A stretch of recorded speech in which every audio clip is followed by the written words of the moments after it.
First, we're learning Governor Josh Shapiro is expected in Somerset County tomorrow to tour the damage left behind by flooding 2 weeks ago. Ahead of the governor's visit, Somerset County officials are crediting preparedness for ensuring no one was injured or killed in that flooding. Authorities say it's partly due to training that was performed less than 1 week before the flooding occurred.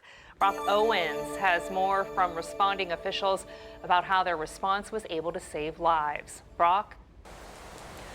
Well, Jen, officials are also pointing at evacuation order that got out quickly in areas like Meyersdale for why that flooding did not result in injuries in Somerset County, even though the flooding is one of the leading causes of death among weather-related incidents. Multiple feet of flooding in some areas of Somerset County earlier this month required a swift response, including multiple swiftwater rescue teams.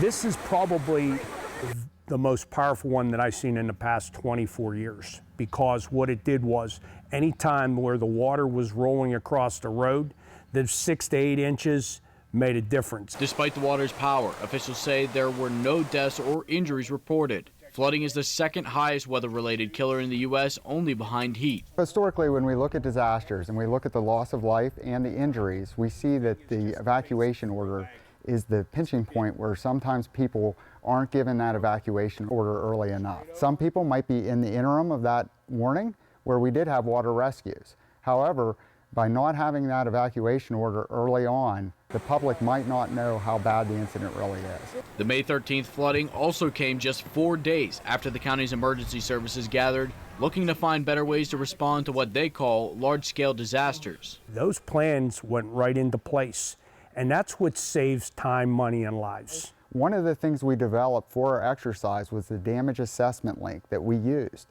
during the real event.